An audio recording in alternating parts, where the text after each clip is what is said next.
On line چیز خرید کر بغیر قبضہ کے اسی طرح آن لائن بیچنا شرعن کیسا ہے، جیسا کہ امیزون وغیرہ پر لوگ چیزیں بیچتے اور خریدتے ہیں؟ بتائیے گا مفتی صاحب۔ بسم اللہ الرحمن الرحیم۔ آن لائن خریداری کے بارے میں آپ نے پوچھا ہے۔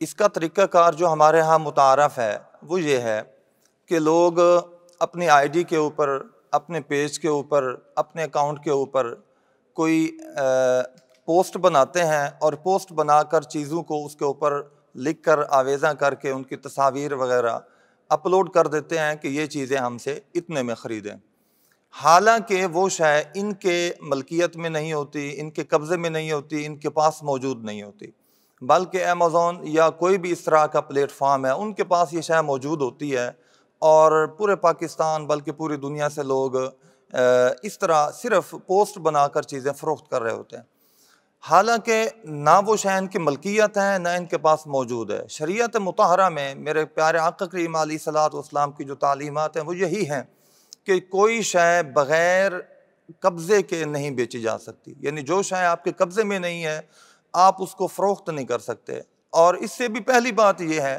کہ جو شے آپ کی ملکیت میں ہی نہیں ہے اس کو آپ کیسے فروخت کر سکتے ہیں۔ تو ہمارے ہاں یہ جو طریقہ ہے کہ اس طرح پوسٹوں کے ذریعے چیزیں آپ اپلوڈ کریں اور پھر کوئی گاہک، کوئی مشتری خریدنے والا آپ کی پوسٹ کے مطابق آپ کو کہے کہ یہ شے مجھے بیچ دیں، آپ پھر اس کو پیسے بتاتے ہیں اور پیسے بتا کر وہ آپ کے اکاؤنٹ میں منتقل کرتا ہے، اور آپ امیزون یا کوئی بھی پلیٹ فارم ہے اس کو پھر نمبر دیتے ہیں اور وہ اسی ایڈریس اور نمبر کے مطابق شے بھیج دیتے ہیں۔ اس کا جو جدید نام ہے ڈراپ شپنگ بھی اسی کو کہتے ہیں۔ اب یہ تو چیزیں درست نہیں ہے، جیسے کہ آپ کو بتایا کہ کیونکہ قبضہ بھی نہیں ہے اور ملکیت بھی نہیں۔ اب اس کا جو جائز طریقہ ہے درست، وہ یہ ہو سکتا ہے کہ آپ صرف اپنی پوسٹ نہ بنائیں بلکہ وہ شے خریدیں اور خرید کر اپنے پاس رکھیں۔ اب آپ اس کے مالک بن گئے اور آپ کا اس کے اوپر قبضہ بھی ہو گیا۔ اب آپ جتنے کی بھی یہ فروخت کرتے ہیں پوسٹ بنائیں، اپلوڈ کریں، جو بندہ اس کے اوپر جواب دے گا، خریدنا چاہے گا وہ خرید لے گا، آپ کو پیمنٹ کرے گا، آپ اس کے ایڈریس پہ بھیج دیں۔ یہ بالکل بے غبار اور شرعاً درست ترین طریقہ ہے۔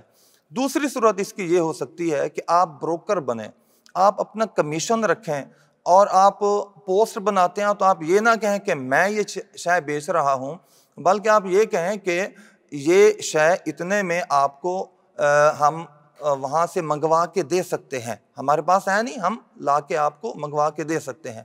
اب آپ اس کو منگوا کے دیں اور اس کو بتائیں کہ یہ شے منگوانے میں، آپ تک پہنچانے میں ہمارا اتنا خرچہ ہوگا تو میں آپ سے وہ خرچہ لوں گا۔ آپ اپنا خرچہ لیں جس کو آپ کمیشن کہہ سکتے ہیں۔ اس میں آپ جو ہے وہ ان کی جانب سے خرید رہے ہوں گے اور انہی کی جانب سے آپ ان کو ادا کر رہے ہوں گے اور انہی سے آپ کمیشن لے رہے ہوں گے۔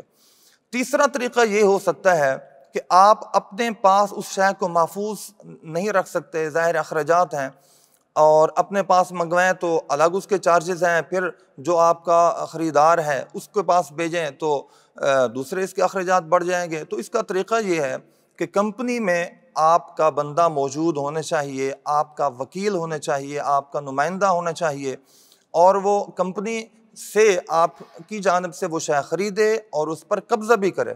اب چونکہ خریداری میں وہ شے آپ کی ملکیت میں آ گئی، اور قبضہ کرنے کی صورت میں وہ آپ کے قبضے میں آنے کی وجہ سے آپ پھر آگے کسی کو بھی بھیج سکتے ہیں اور بیچ بھی سکتے ہیں اور اس سے نفع بھی کما سکتے ہیں۔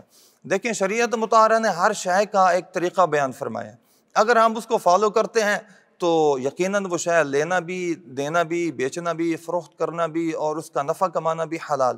لیکن اگر ہم شریعت کے اصولوں کو ملحوظ نہ رکھیں، نہ معلومات لیں علماء کرام سے، نہ مفتیان کرام سے، نہ اس کے بارے میں پوچھیں، تو جس شے کا طریقہ درست موجود ہے ہم اپنے ہی منمانی میں اور شریعت سے ناواقفی کی وجہ سے اس کو ہم حرام طریقے سے کھا رہے ہوتے ہیں۔ اللہ پاک ہم سب کو حلال کھانے کمانے کی توفیق عطا فرمائے۔ ماشاء اللہ، جزاک اللہ، جزاکم اللہ خیرہ۔ بڑے احسن طریقے سے مفتی صاحب نے اس کی وضاحت فرما دی کہ دیکھیں آن لائن مروجہ جو طریقہ کار ہیں، نوجوان لوگ صرف پیسہ کمانے کے لیے جناب جائز و ناجائز، حلال و حرام کی تمیز کیے بغیر معاملات کر رہے ہوتے ہیں۔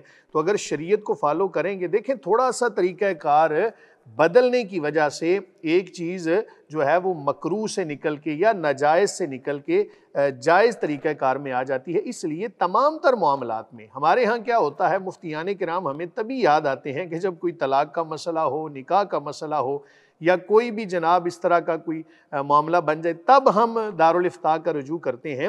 ہمیں چاہیے کہ زندگی کے تمام تر معاملات کے اندر جو علماء کرام ہیں، جو مفتیان کرام ہیں، ان سے رابطہ کریں، ان سے مسائل کے حوالے سے آگاہی حاصل کریں۔ قاری صاحب اگلا کون سا سوال؟ جی ایک بھائی نے سوال کیا ہے، اسٹاک مارکیٹ سے شیئرز خریدنے اور بیچنے کے بارے میں حکم شرع کیا ہے؟ جی مفتی مدنی صاحب جواب دیجیے گا۔ بسم اللہ الرحمن الرحیم۔ آن لائن شیئرز یعنی حصص خریدنا، دیکھیے یہ کام بھی ایسا ہے جو بہت وسیع ہے اور آن لائن ہزاروں لوگ اس کو کر رہے ہیں۔ اس کے جواز میں شرائط ہیں، نہ تو ہم اس کو مطلقاً حرام کہہ سکتے ہیں، نہ ہم اس کو مطلقاً جائز کہہ سکتے ہیں۔ مشروط اس کی اجازت ہے، مثلاً یہ کہ جس کمپنی کے آپ شیئرز خرید رہے ہیں وہ باقاعدہ موجود بھی ہو، صرف آن لائن نہیں بلکہ فزیکل بھی وہ موجود ہو۔ نمبر دو، اس کا کوئی بھی کام ہو، کاروبار ہو، تو وہ حلال کے اوپر مبنی ہو، اس میں حرام شے نہ ہو، اور اس میں کسی بھی قسم کا کوئی ایسا معاملہ نہ ہو جو شرعاً ناجائز و حرام ہے۔ اور جو شیئرز آپ خرید رہے ہیں ان کا بھی آپ کو پتہ ہو کہ جناب ہم اتنے حصص اور شیئرز خرید رہے ہیں اور وہ اتنے کے خرید رہے ہیں، اور ان کا وجود بھی ہے، صرف کاغذی نہیں، صرف اس کا باقاعدہ وجود بھی ہو، اور اس کے رجسٹریشن کے ساتھ ساتھ اس کمپنی کا باقاعدہ آفس اور اس کا موجود ہونا بھی ضروری ہے۔ اور اس میں سے جو شیئرز آپ خرید رہے ہیں ان شیئرز میں کوئی ایسا معاملہ بھی نہ ہو جو شرعاً ناجائز و حرام ہو۔ تو اگر اس طرح شرعی اصولوں کے مطابق آپ خریدتے ہیں، آپ ان کو اپنے پاس محفوظ بھی رکھ سکتے ہیں اور آگے ان کو بیچ بھی سکتے ہیں۔ اگر کسی قسم کا کوئی غیر شرعی بیچ میں معاملہ ہو جاتا ہے تو پھر آپ کا ان کو خریدنا یا ان کو اپنے پاس محفوظ رکھنا یا آگے ان کو بیچنا شرعاً جائز نہیں ہوگا۔ ماشاءاللہ، بڑے احسن طریقے سے یہ جو سٹاک مارکیٹ کے حوالے سے لوگ شیئرز خریدتے ہیں، اکثر لوگوں کا یہ کہنا ہوتا ہے جی ہم اگر پیسے ویسے رکھیں گے تو ان کی ویلیو تو روز بروز کم ہو رہی ہے، اس بنا پر لوگ شیئرز خرید لیتے ہیں۔ تو خریداری کے لیے بھی آپ نے جناب شرعی تقاضوں کو مد نظر رکھنا ہے۔ اگر آپ نے یہ تمام تر معاملات ملحوظ خاطر رکھے تو آپ کا یہ کاروبار کرنا، شیئرز خریدنا بیچنا یہ جائز ہوگا، لیکن کہیں بھی اگر آپ نے اپنی منمانی شامل کر لی تو پھر یہ سوالیہ نشان ہوگا۔ اور یاد رکھیں کہ اگر حرام کی کمائی ہوئی یا کراہت پر مبنی ہوئی تو اس حوالے سے کبھی خیر کی توقع نہیں ہوگی، اولاد پہ بڑا برا اثر پڑے گا۔ اس وجہ سے آپ اور یاد رکھیں کہ سب سے بڑھ کر تو اللہ رب العالمین کا خوف ہونا چاہیے، دنیا داری کے معاملات تو بعد میں ہیں۔ قاری صاحب اگلا کون سا سوال؟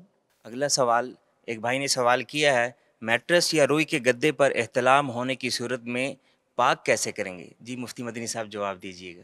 بسم اللہ الرحمن الرحیم۔ گدا یا اس طرح کی کوئی شے، میٹریس جس کو نچوڑا نہیں جا سکتا، وہ ناپاک ہو گئے ہیں، تو ان کو پاک